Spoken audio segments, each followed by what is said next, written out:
Hello and welcome to the 45th episode of the Select Characters Podcast. I'm Sam Yates. I will be your host on this wonderful journey. And I'm joined here by three friends of mine. I've got Ryan Dildine. Hello. Christopher Anderson. Hey. And rounding out the cast, Enrique Cancel. Hey, hey. Gentlemen, how are you? Yeah. Doing all right. I'm doing good. We're here with the four of us. Again, what is this magic?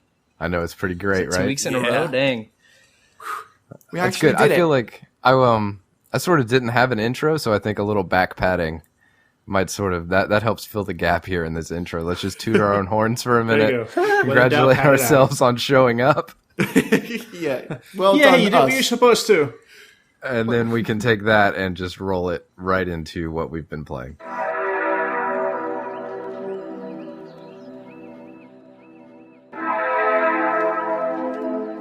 And it has been another excellent week for video games. Let's talk a little bit about what we have been playing.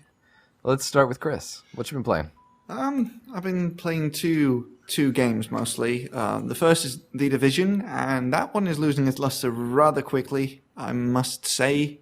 It's not that I'm not really enjoying my time with it. It's just that I'm sort of on that treadmill. I'm doing the same things over and over again. And if you play it for long enough, you sort of see that all the side content is actually not that substantial. It's always save these civilians here and grab a key from that place, or just stand in this place while waves of enemies come at you.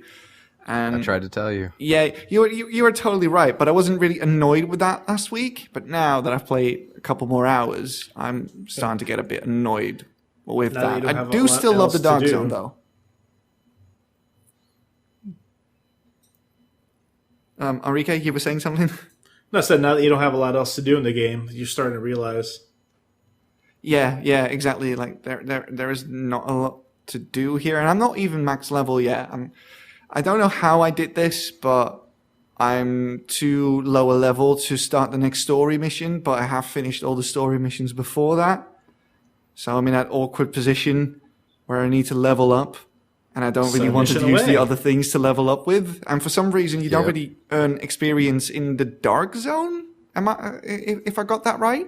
Well, You get a but different kind of Yeah. experience. It's Dark Zone experience, not real world experience. it's not real experience. Yeah, it's like a whole separate level. Yeah, but I need that real experience to progress further in the story. But I Side can't really do missions that. and instances is what you have to do.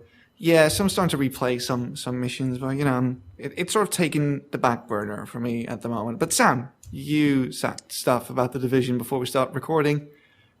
Why don't you elaborate on that? I'll elaborate. I feel like I'm about done with it. I think I beat the game. How many hours have you Really? played it? I think about 2 days total, so 48 That's pretty good, isn't plus it? or minus 2 or 3. Okay. Yeah. It was a great ride. I mean, I really liked the time I spent with it, but I'm at the point now where all the content is almost trivial, and to just grind for better gear at that point seems like it would have no purpose.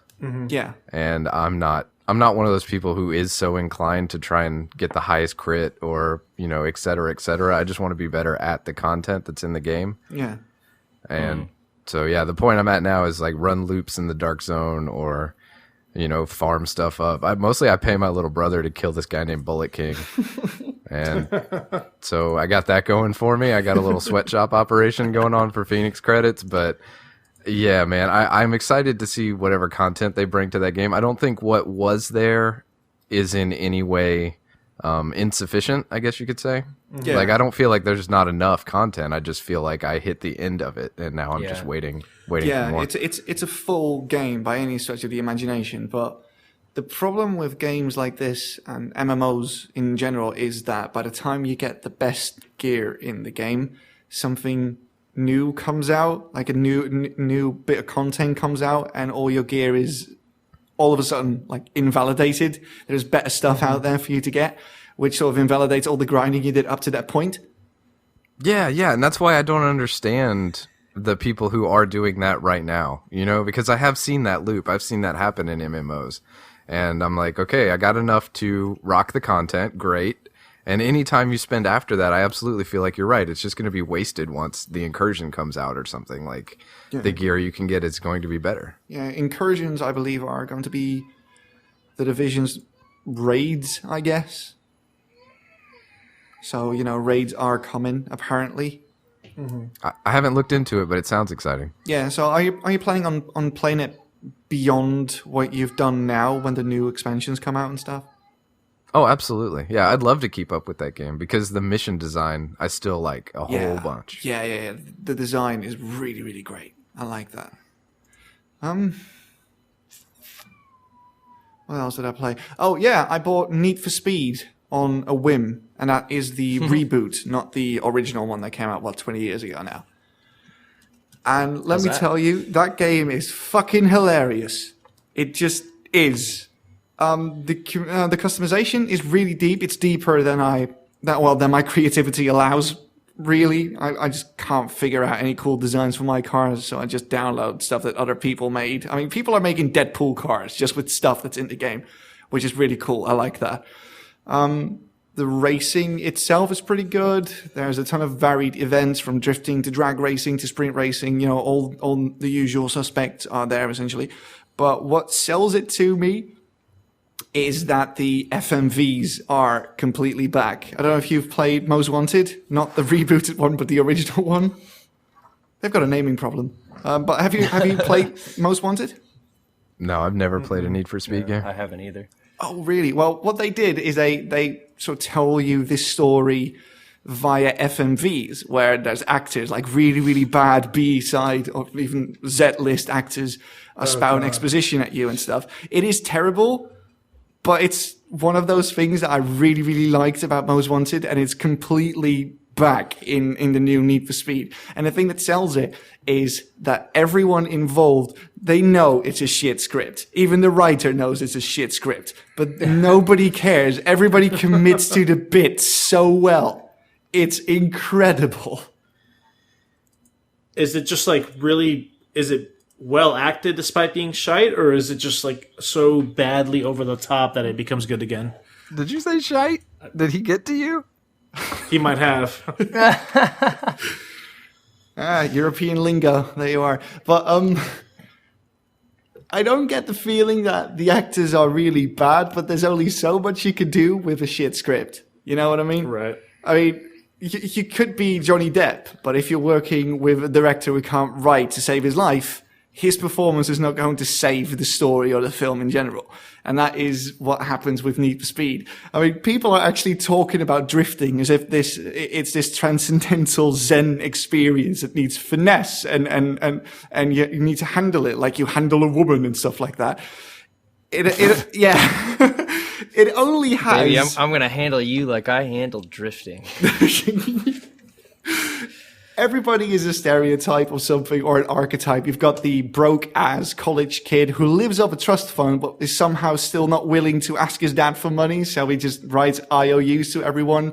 You've got this tree of a man who is completely too zen to be a street racer, and he's sort of the sensei, I guess, of the group. It is so terrible, but it's fantastic. And that's what keeps me playing, really, to see those FMVs and stuff, to see people overacting what is obviously a terrible, terrible script. So it's one of those, so bad it's good kind of things? Yes, definitely. And the gameplay is actually good. It's not the best racer ever, but it is good. It is a lot of fun to play. The soundtrack's good. It looks fantastic.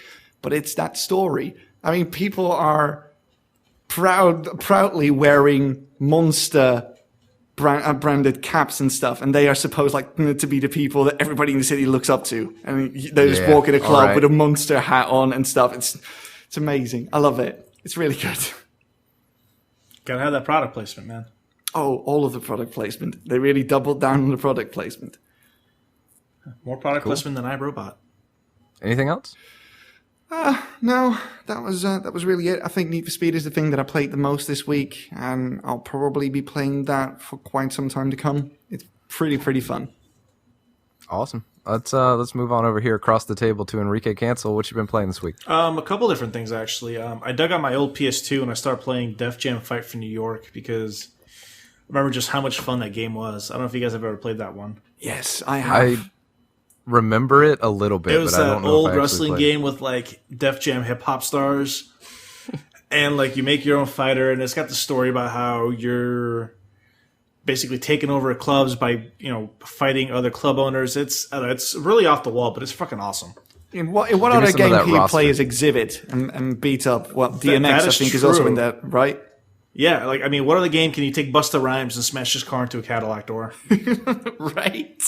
Dude, yeah, I mean, that game was just so over the top fun. So I played that for a bit because it was just a good nostalgia trip. So knocked that out for a bit. I played. I started playing Hearthstone because so my girlfriend likes mobile games, and she was playing one a while ago called Chain Chronicle, which is owned by Sega, I think. And she got really upset because they decided that they were going to actually stop supporting the game and just completely shut it down. And this thing was like she was obsessed with it. I mean, she would play that when she woke up, drinking coffee while she was at work. While she's sitting on the couch when she comes home from work. So I mean, it was a big obsession for her. And then she was pretty heartbroken when she found out they were going to get rid of it. So she was looking around for a game to take place, and I'm like, "Hey, you should try Hearthstone. You try dabbling in Magic. You liked it a bit. You should try this." And she's become such like a Hearthstone aficionado that I felt embarrassed trying to play with her because I was just so far behind, and she was just sitting over my shoulder looking at me, and I could feel her judgment at all the incorrect moves I was making. Enrique, you had lethal there. Come on. No, pretty much. I was like, oh, okay. So why do you have that heal in your deck? That does not synergize well at all with the rest of your deck. I was like, okay. Please tell me that you didn't run Elven Archer in your deck. You can't do that. No. But no, I mean, overall, it did remind me kind of like how much fun the game itself actually is, because there's a time when I was really into Magic the Gathering, and I stopped because that's just an expensive ass hobby to do. But Hearthstone and just Blizzard in general has this really great habit of taking these really cool concepts and just kind of trimming the fat, as it were. Mm-hmm. And you're just left with this really nice streamlined experience. So I got back into Hearthstone a bit. So that was always really fun to rediscover. Yeah, and the presentation's really great as well, with all the references to Warcraft and all the characters that you know and love, or indeed despise, from that franchise, making their return in that card game. It just feels very good to play that, especially if you're a fan of Warcraft, Oh yeah, and it just has a really nice aesthetic overall, and I think the digital medium really lends itself well, especially because they can do things like they have special gold cards that you can have that are just, they're your standard cards, but they have like a custom animation to them, so it just makes the game a little bit more pretty, I guess. Yeah. Yeah, but it's a fun game, so I'm glad I picked that up. And then the last game I was playing a lot of was Binding of Isaac. Again, the Afterbirth. And yeah, it's a good expansion. It is, dude. It's actually a lot of fun. I unlocked, what is it, Azazel? Yeah, the flying guy with the beam. Yeah. So I was rocking him for a bit, and I was trying to unlock the question mark baby, which is hard as hell.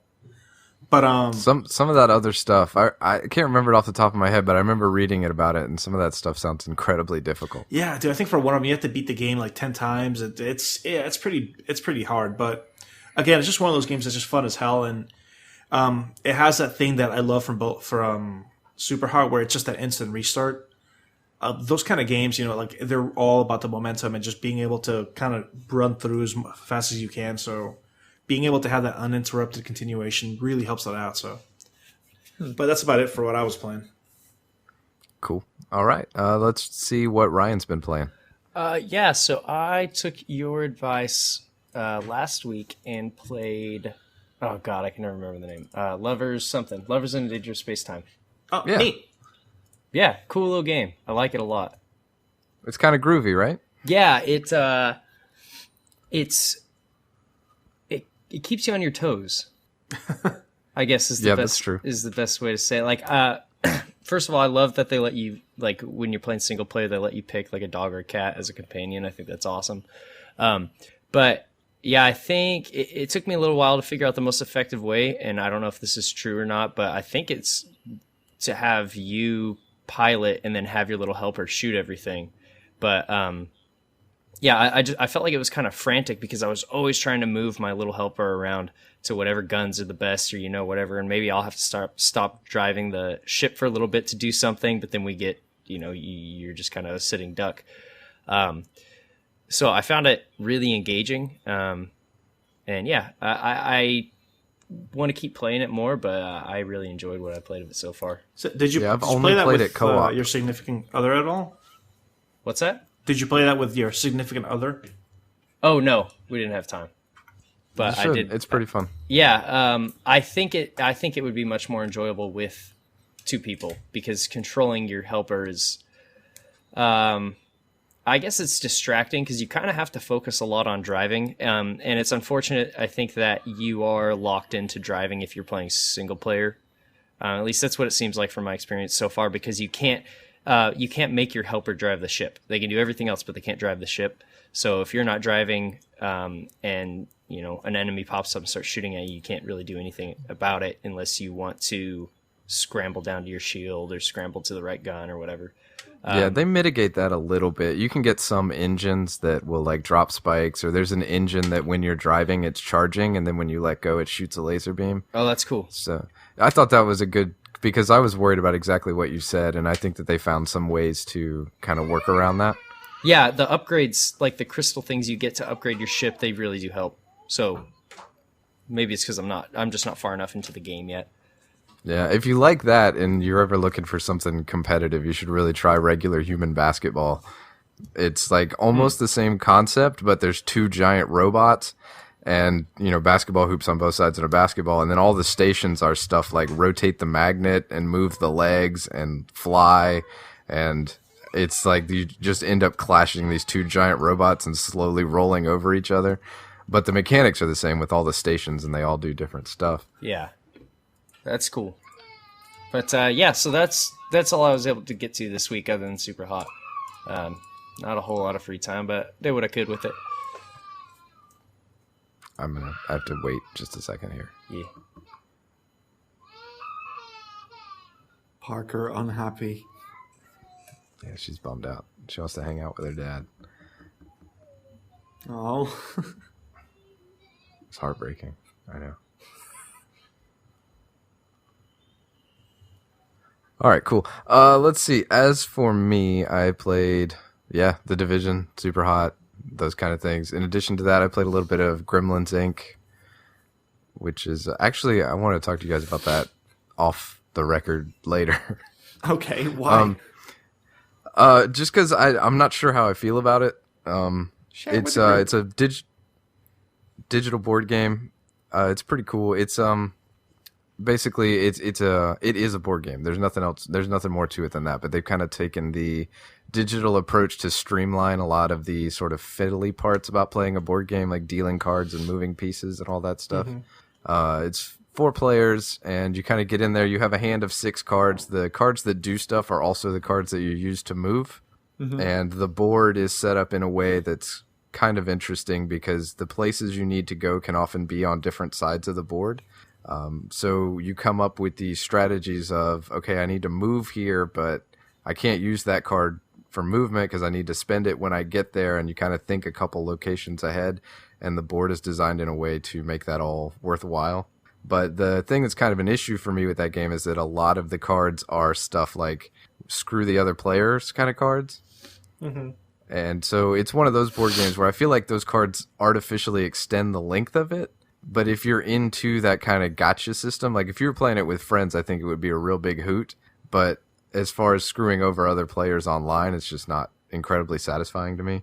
And it also runs into the problem of how when you play board games online with other people, there's the downtime is kind of hard to find something to do. Mm-hmm. So I that's kind of a struggle, but overall I think it's good. And the presentation is really nice. The music's incredible. I actually noticed the music in this game. Wow. Yeah. So you got that, at least in the title intro, it's like this smooth little funky jazz track that I like a whole bunch. But it's cool. I mean, it is fun if you like that type of board game. It's just not my particular cup of tea. All right. Well, you can't like them all. That's true. But outside of that, that was about my whole week. So maybe we should cruise on and talk about a topic or two. Let's do that. Yep.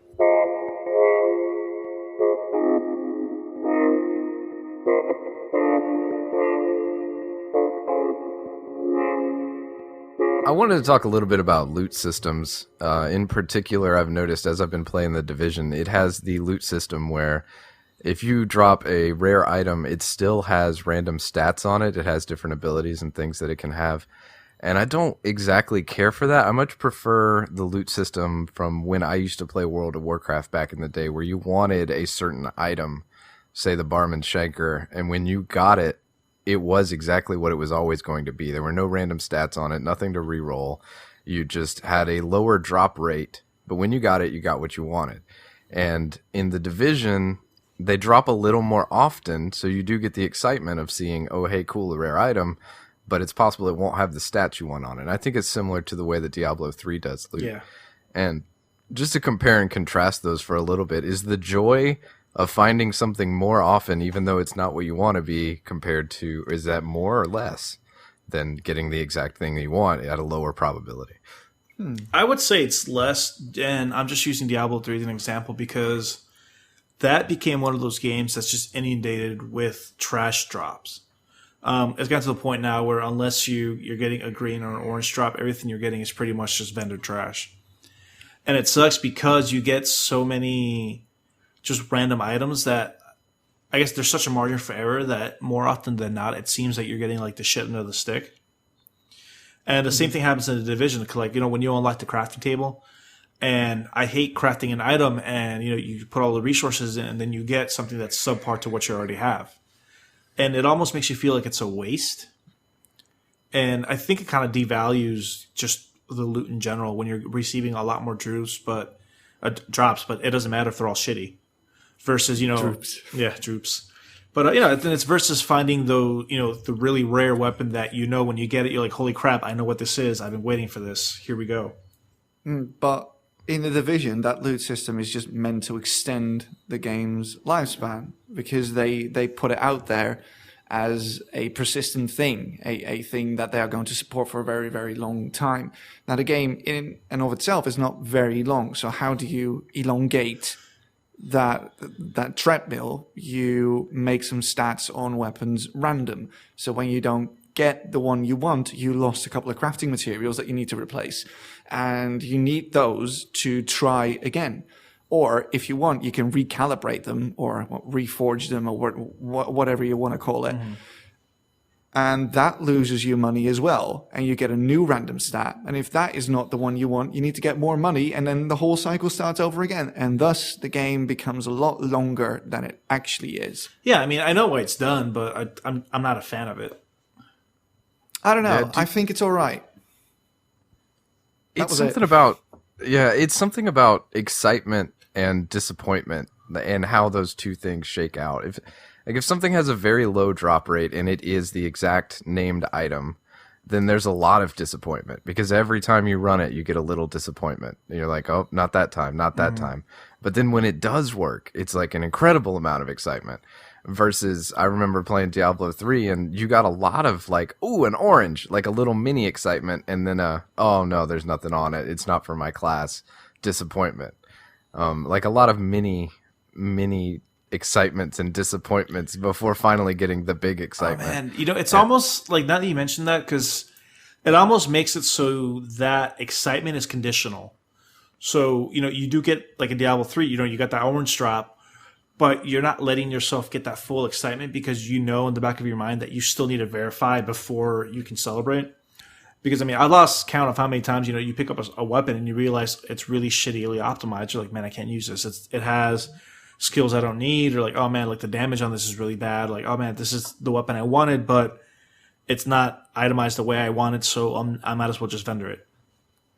Yeah, something about the potential of that experience and comparing those two things against each other I thought was interesting, because I do find that I don't like that. I much prefer to have a very low chance of getting exactly what I want. I would rather than, I guess you could say, instead of getting my hopes up a little bit whenever a gold or an orange drops, and then eventually being disappointed the large majority of the time. I like the long stretches of disappointment and then a huge burst of excitement. Yeah, but that system, both systems are part of a grind, aren't they? I mean, with one, you have to constantly go out because you're not getting the one you want, and with the other one, you constantly have to go out because you're not getting anything at all. I'd rather have stuff, even if it's worse, because that's something I can bring back to deconstruct. And I've got something to show for my effort. Even if it's not the thing I want, I still get something out of it. Whereas with the other one, you can run something 10 or 20 times and not get anything. That seems more frustrating to me. I don't know, because I mean, by the same token, though, you can run, like the instance 20 times and get one really amazing item, or you can run it 20 times and get 20 really shitty items. Do you think it's something than nothing at all? Yeah. Do you think it's also tied into the, like, in some way to the obtainability? Like, if you have the ability to reroll, you feel like it's closer within your reach, even though you have to spend all those materials and it's a huge time sink and a resource sink. Does it seem more obtainable in that situation? So. I guess so, because you already have the thing. All, in air quotes, you need to do now is make it better, which costs more resources. And in the case of the Division, at some point you have so much money you don't really know what to do with it anyway. So might as well use that for recalibration. No, see, I'm the opposite though. I don't think it makes it more obtainable. I think it's like a consolation prize. It's like, hey, this isn't what you wanted, so good luck. Yeah, but isn't that better than beating the boss and the game then telling you like, well, tough shit, better do it again? Yeah, that's the thing though, is that's at least in the drop sense, like without the recalibration, that's still or even with the recalibration, if you imagine that each recalibration is a new drop, it's still kind of the same thing in both perspectives. You're still running the same content over and over again, trying to get the certain thing you want. It's just a matter of what content it is, maybe how long it takes. But the process seems to be very similar, I think. Yeah, just the difference is that one of them gives you something for it every time. The other one doesn't give you anything for it until it eventually does. And then it's awesome. Of course, then it's awesome if you didn't get fed up with the content by then. Because, that drop rate is small, which means there's a very low chance of you getting anything in the first place. I'd rather have something, because you can deconstruct that and use the materials to make something else. Do you think it takes away from the eventual payoff when you do get the perfect item? Do you think getting the perfect rolls pays off less than getting the perfect item? Well, I mean, wouldn't the perfect item have the perfect rolls included within it? Yeah, but let's say that in these two competing systems where one of them, the item just is what it is and it's perfect, and the other one is the item, but then the stats are rolled randomly. But it drops more often. I think that's how it works. Theoretically, the way that loot system works, the second one, is that you get more rares, but it's just less likely they'll be perfect. I mean, I find it in a way that kind of devalues the overall worthiness of it. Because I remember thinking about on Destiny, there's so many times where, because the weapons have like a random modifier they can have on them, and the weapon damage, and even when you do get that perfect weapon damage, I think you have to sift through so much crap that it's more of a sigh of relief that you finished it rather than any kind of joy. At least for me, I didn't get like an enthusiasm. You're like, oh yeah, man, I finally got like that one like auto rifle I wanted. It's more like, Jesus Christ, fucking finally. Yeah, but I think Destiny is even worse in this regard because those doors to the thing that you want. Well, yeah, there are more doors to what you want because they don't really drop the weapons you want.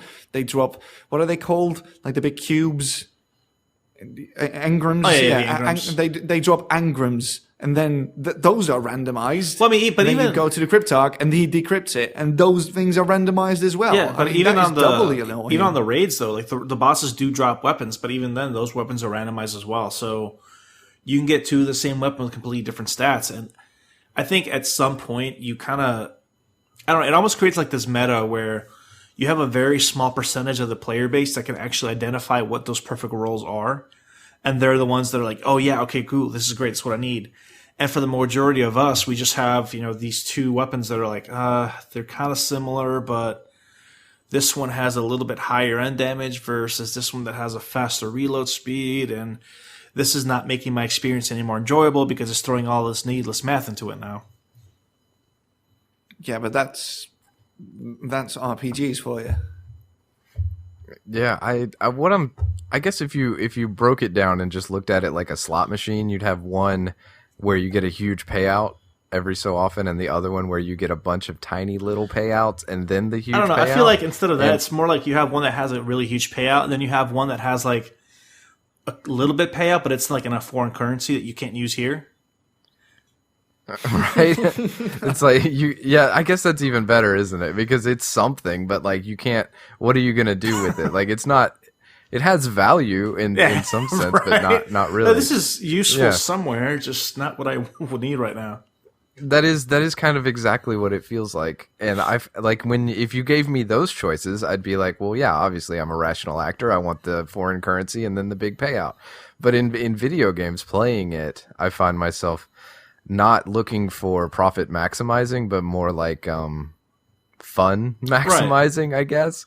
And in that situation, it's much more fun to get nothing for a long time and then get something enormous, because there's just 0, 0, 0 and then 1,000. Like that feels awesome versus, the tiny little drip drops kind of take away from it in a way. I'm not that's the thought that I'm trying to unpack here and try and sort of get to the root of maybe why that is. No, I don't know, man. I mean, you have people in World of Warcraft who have been running that one instance for years now, trying to get the Raven Lord mount. Yeah, but the difference between that is that's a set thing. You're not going to get like 4 different variations of the Ravenlord mount. It's it's a very low drop chance, and when you get it, you're guaranteed to get the same thing for whenever it drops. Yeah, but whenever it drops, that's the thing here. I mean, how long do you have to grind to get it? Because it's like sub 1% that you can get it. I know. A lot of people just abandon the search altogether, which is why I really like just incremental little rewards, and then to sort of keep me occupied while I'm grinding for the big one, rather than nothing at all, and then something if I haven't given up by then. Yeah, that's a good point to that. Just something. And like I said, that like on its face, that's the way that should make sense, but something about it, maybe it's the games I've played. And then obviously all this stuff is altered by whatever the drop chance is, right? Like that plays more of a factor than whatever loot system we prefer. What it all comes down to is the actual drop chance.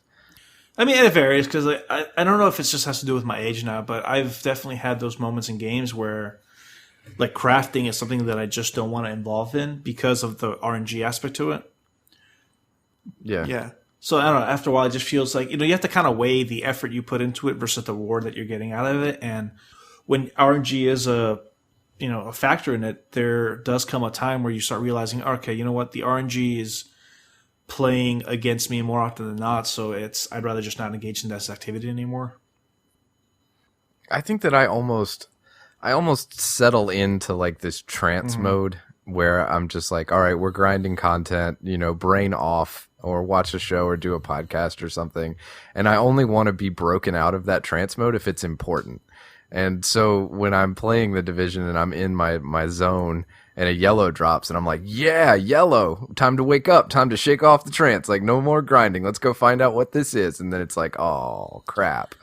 That feels so bad to me. It's like very disappointing. Yeah, but I think it also depends on the game though, because I'm thinking about Monster Hunter. Monster Hunter actually plays that same way. Like when you kill the big enemies and you're carving their bodies up, there's very specific materials you need for like the piece of the gear you craft.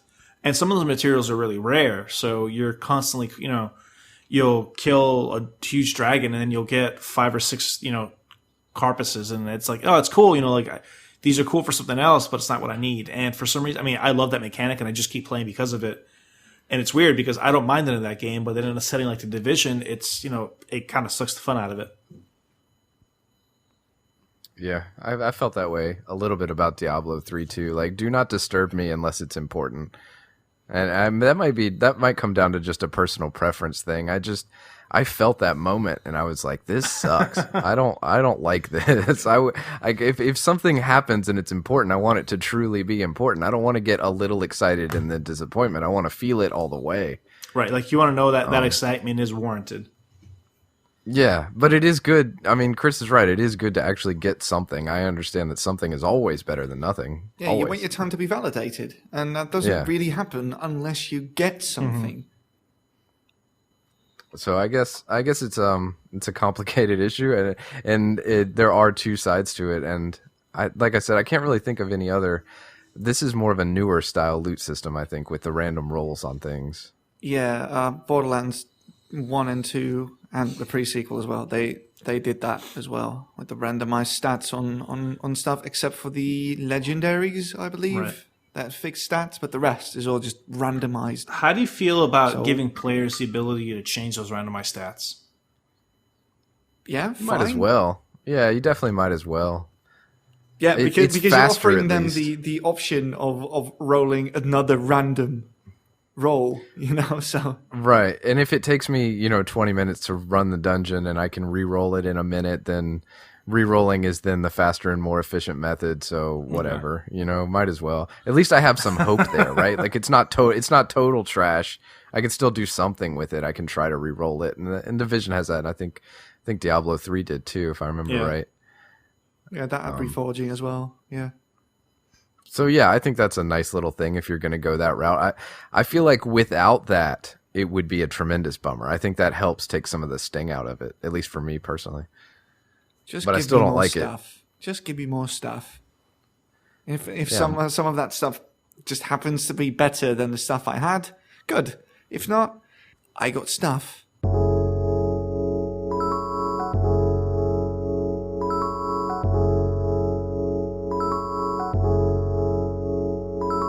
And that will bring us to the end of episode 45 of the Select Characters podcast. As always, thank you so much for listening. And also, as always, we have one final piece of business, and that is to announce the game club for next week. We have been through a democratic sort of process. We've decided we're going to play Stardew Valley, which is a new Harvest Moon looking game. Basically, the reason we picked it is because we all heard it was great, but none of us have any idea what it is. The mystery. It's going to be good. Right. So, lots of praise, but again, we basically farming and stuff. We don't exactly know. I haven't played a lot of Harvest Moon games either, but it seems like it'd be fun to do, and I know that a lot of people might have been wanting to get a look at that, so we're going to check it out and talk about it next week. If you want to play Stardew Valley with us and send us your thoughts, comments, and criticisms, etc., we'd be happy to talk about them when we do our weekly game club. And you can send those emails to selectcharacters@gmail.com. You can find us on Reddit, reddit.com/r/selectcharacters. Facebook, Twitter, all the social media stuff. We're around. We're on there. If you do happen by the iTunes, if you could just leave us a 5-star rating, tell us a little bit about what you enjoyed about our particular program. We'd appreciate it. And that's all we got. Check out the YouTube channel, of course, where we have the game clubs coming up every week. And we do want to hear from you, so get in touch. And besides that, have a great week, and we will see you next time. Bye-bye.